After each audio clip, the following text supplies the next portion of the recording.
Hello, it is me again, Becky. Thank you for stopping by. Today I am going to be doing the top of the trope book tag. This is a tag that was created by B at Mama Needs to Read Romance. So B did her research and she looked up what the top 10 most popular romance book tropes were.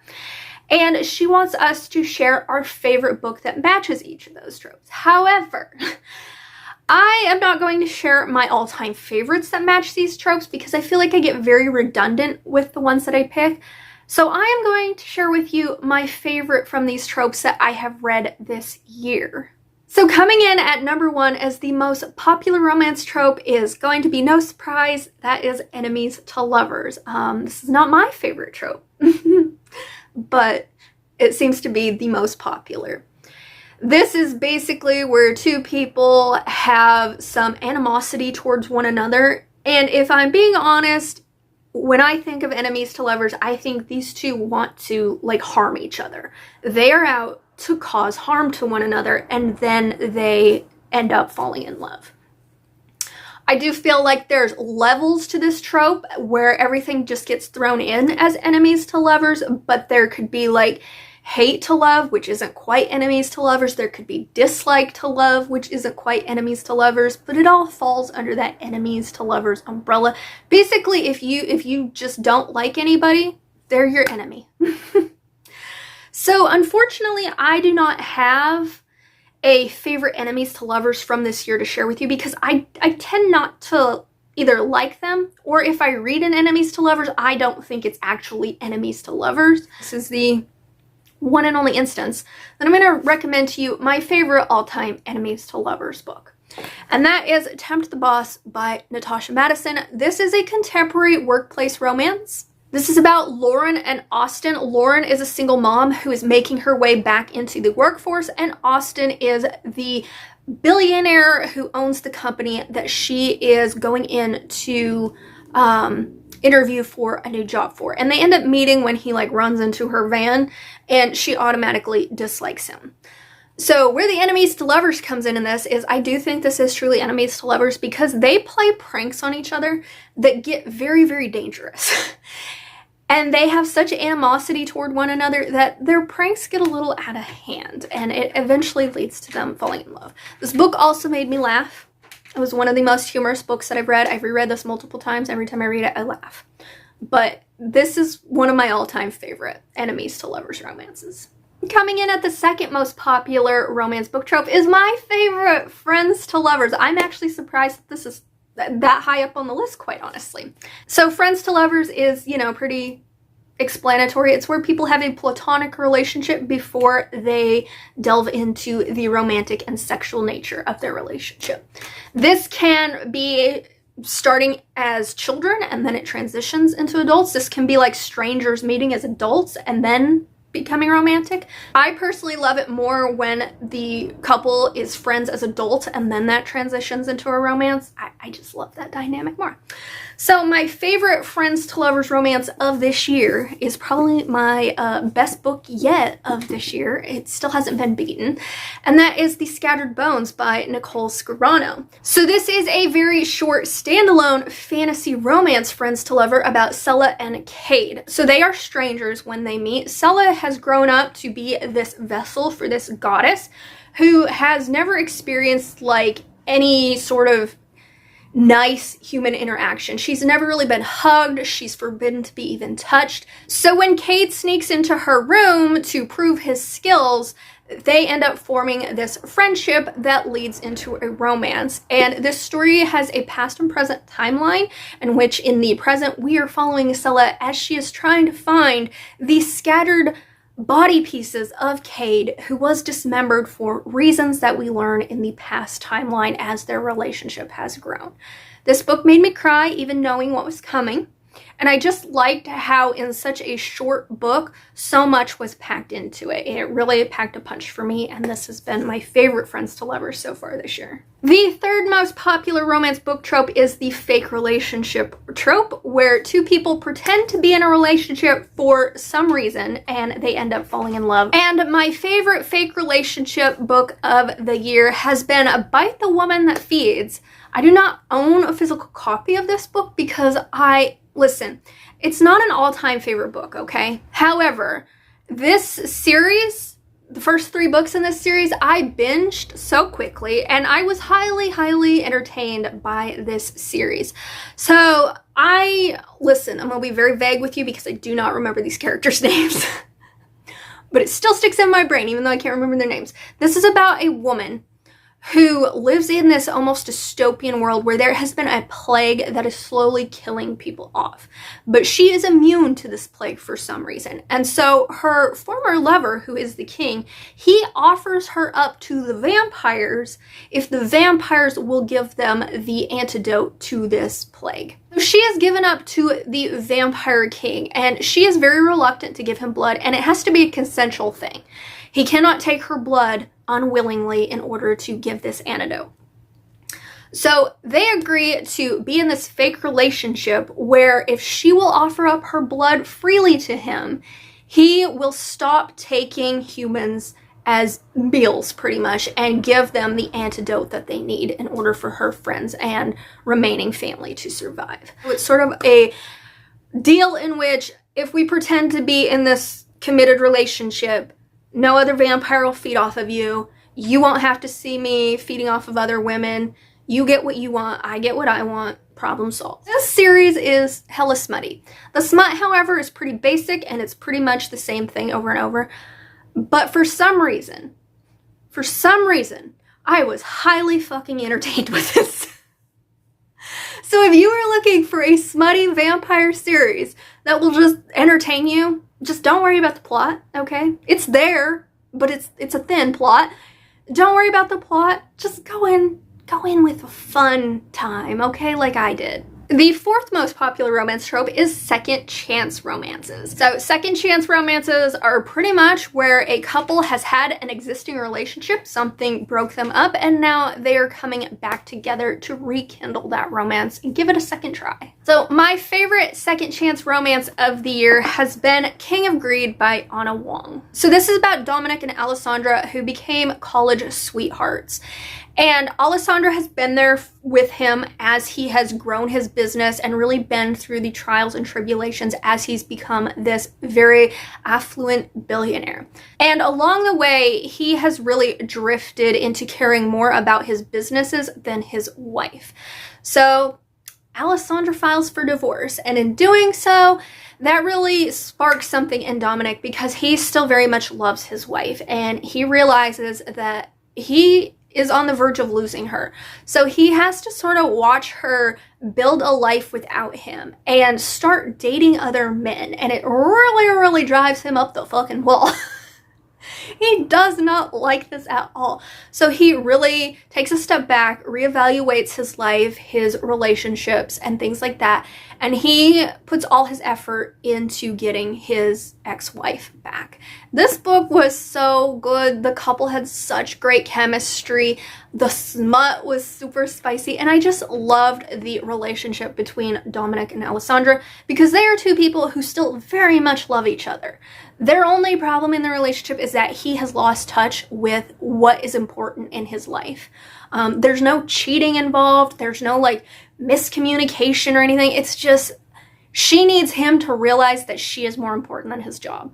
And it was so freaking good. I loved it. The 5th most popular romance trope is the workplace romance, and this is where 2 people are in the same field of occupation and probably through forced proximity, they end up falling in love with one another. I have to stop and say, B, I am so sorry. You gave us descriptions for each and every one of these tropes to sort of tell what it was about, and I completely forgot to write them down and or look at them. So I am just coming up with my own definitions of these. I am so sorry. But anyway, getting back to workplace romance. My favorite workplace romance that I've read this year, I've actually read quite a few, but this one stuck out to me, and it is Tattletale by Nancy Cummings. This is a sci-fi alien romance, and I cannot remember the male main character's name. The female main character's name is Peaceable.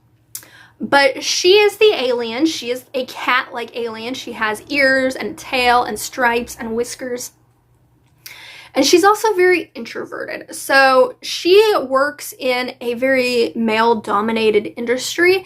And her family is always making her feel very bad about that. So she has a lot of confidence in her abilities, but she doesn't have a lot of confidence that other people appreciate what she does. So she has actually teamed up on this mission with her human counterpart, who she acknowledges that she's attracted to him, but she finds him very, very annoying.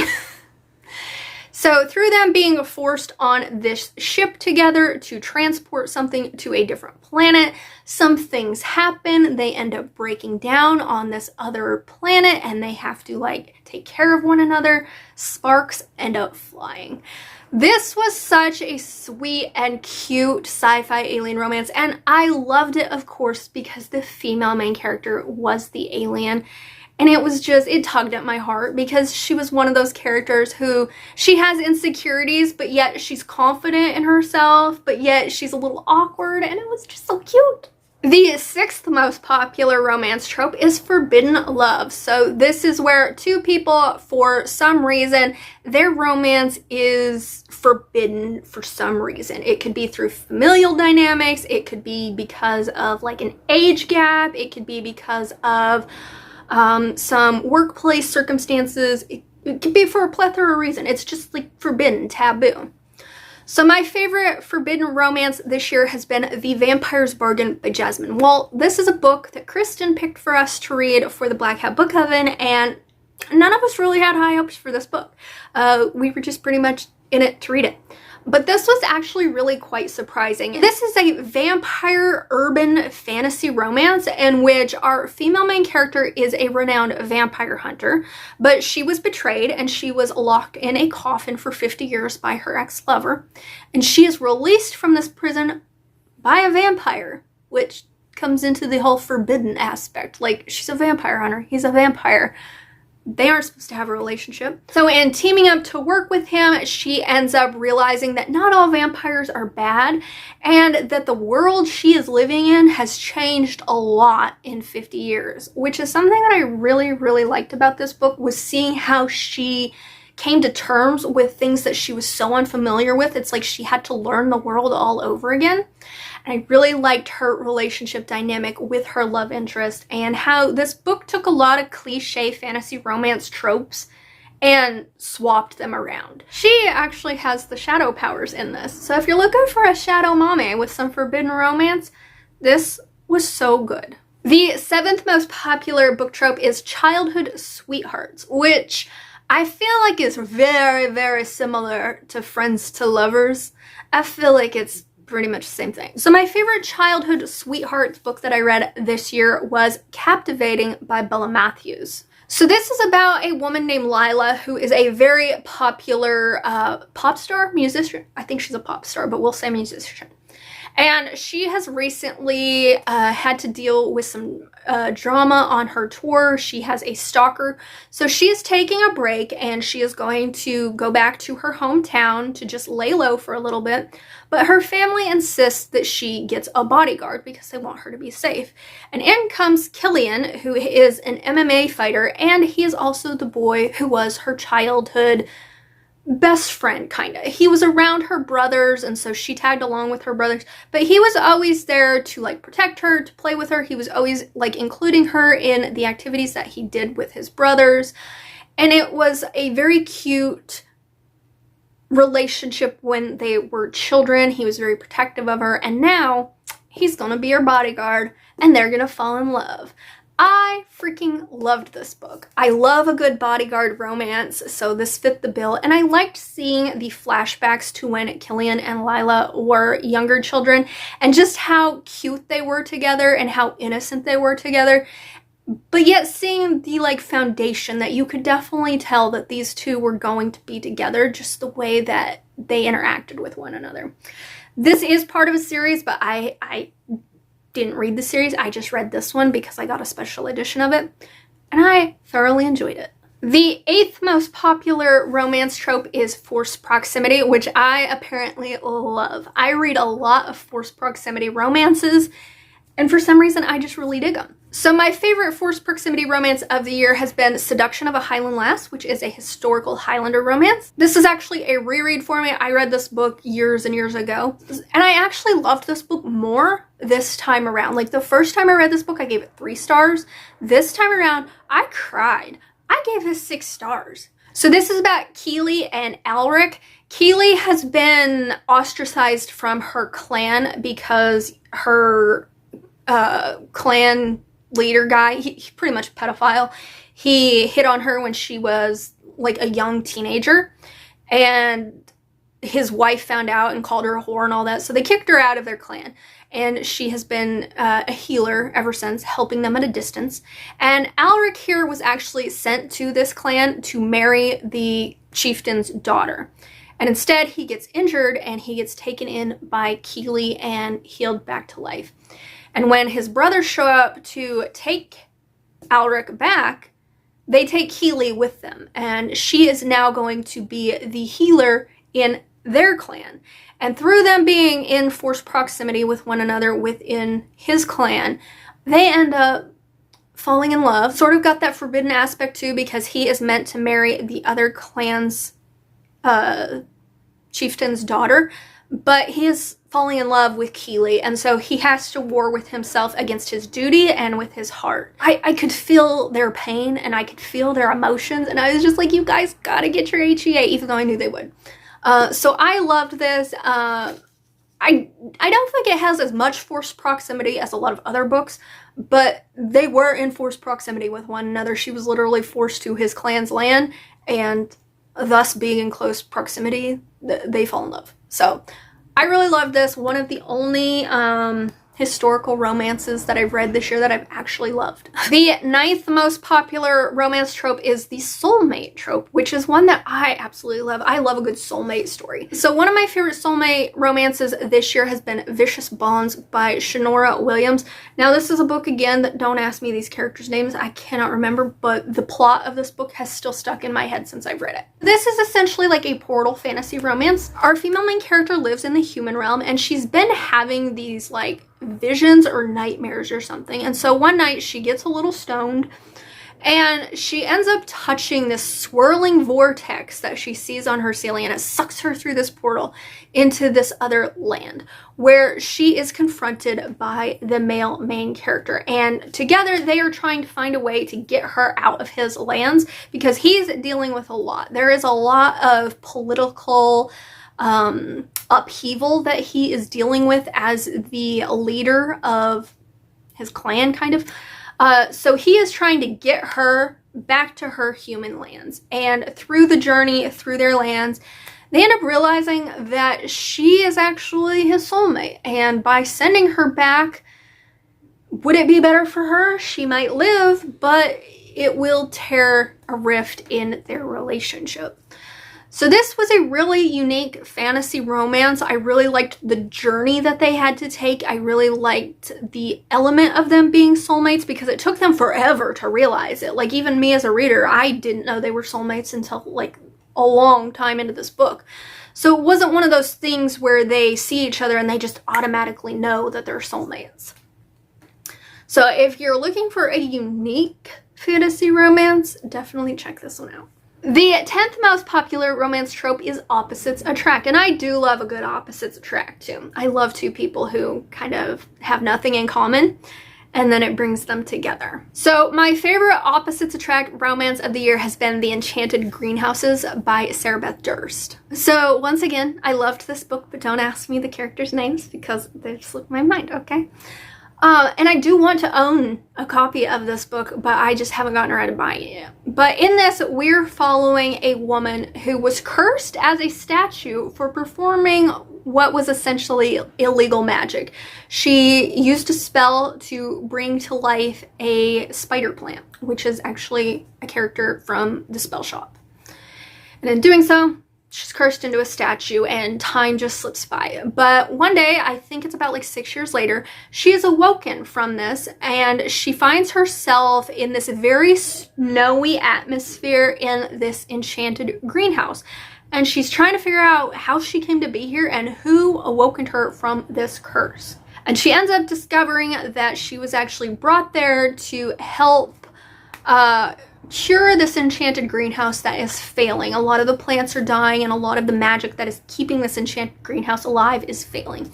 And the grumpy gardener is there to help her. So she is very upbeat and positive and bubbly and full of life, and he is very, very grumpy. So that is where the opposites attract comes in.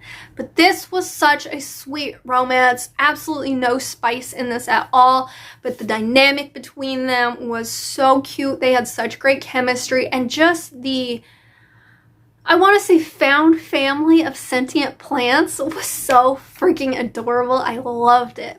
So if you are somebody who's a gardener, if you love nature, you should definitely read this book because it was so freaking cute. And B wanted us to include one of our favorite book tropes that wasn't on the list. So as a bonus 11th place, I am going to say pet parents.